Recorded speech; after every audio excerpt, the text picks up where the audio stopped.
जब बुद्ध को ज्ञान मिला बोध गया से, तो जब सारनाथ में जाकर उन्होंने धम्म चक्र का प्रवर्तन किया तो दुनिया में हलचल मच गई। लेकिन हमारे मुख्यमंत्री महोदय पाटलिपुत्र की धरती से जब लड़िया में चले गए तो भारत में हलचल मच गई, हलचल मच गई। और ये हलचल यूं ही नहीं है, मैं इस एक हफ्ते से ही घूम रहा हूं। कुछ लोग पॉलिटिकल लोग थे, मुझसे बोल रहे थे कि नीतीश जी ने सम्राट अशोक के जन्मदिन पर छुट्टी घोषित करके कौन सा बड़ा काम कर दिया है। तो मैंने कहा कि अगर उन्होंने बिहार में घोषित करके बड़ा काम नहीं किया है तो दिल्ली में घोषित करके ढोलक बजाना कौन मना कर रहा है। लोगों को झुंझुना दे दिया अशोक को। तो बोला चल भाई हम झुंझुना, हम तो हम बच्चे हैं, आप तो बड़े हो गए हो, बच्चे तो झुंझुना से संतुष्ट हो गए हो, अगर आप हमारे गार्जियन हो तो दिल्ली में घोषित करा के ढोलक बजाना कौन मना कर रहा है, कौन मना कर रहा है। ये छोटा काम नहीं है। सदियों से जिस व्यक्ति को उपेक्षित रखा गया, ये पाटलिपुत्र की पावन धरती है। इस पाटलिपुत्र की खोज कैसे हुई आप जानेंगे, पर रोना खड़ा हो जाएगा। इस धरती पर आप बैठे हुए हैं, विश्व का सबसे वैभवशाली महल इस धरती के अंदर दबा हुआ है, दबा हुआ है। लेकिन वो महल कहां है कैसे पता चलेगा, ये निकालने का भी काम हो सकता है। और ये कनिंघम साहब तमाम पश्चिम से जो इतिहासकार है हमारे देश में, बहुत सारे महलों को खोजा, खंडहरों को खोजा, लेकिन पाटलिपुत्र को कनिंघम साहब भी नहीं खोज पाए, प्रिंसेप भी नहीं खोज पाए, विलियम जोन्स भी नहीं खोज पाए।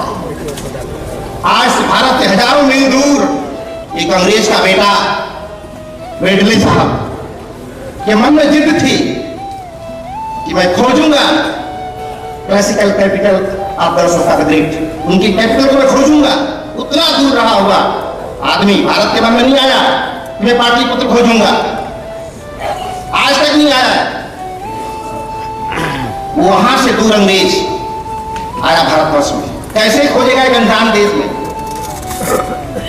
चारों तरफ घूमने लगा। कोई साक्ष्य के रूप में फायान, भेंगसांग, सिंह, तमाम इतिहासकारों के और चीनी यात्रियों के दस्तावेज उनके पास थे। इसमें पाटलिपुत्र की दूरी लिखी हुई थी कि राजगीर से पाटलिपुत्र कितना दूर है, कुशीनगर से कितना दूर है, कौशाम्बी से कितना दूर है, ये तमाम शहरों से, नालंदा से कितना दूर है, ये दूरी लिखी गई थी।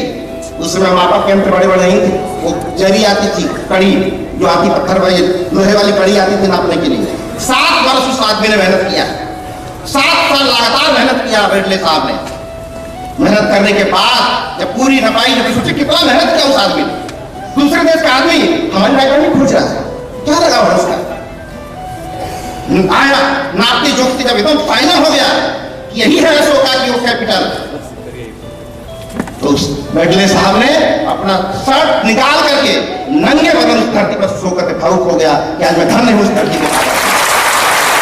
नंगा बदन सो के उस धरती पर जब पता चल गया यही कैपिटल अशोका का, वो महान राजधानी पाटलिपुत्र, जहां का मुख्यमंत्री होने का नीतीश जी को गौरव प्राप्त हुआ है। इसको साधारण न समझे, यहां से जो क्रांति निकलती है, खुद कुछ होने चाहे ना बने, लेकिन अच्छे अच्छे लोगों को राष्ट्रपिता बना देती है।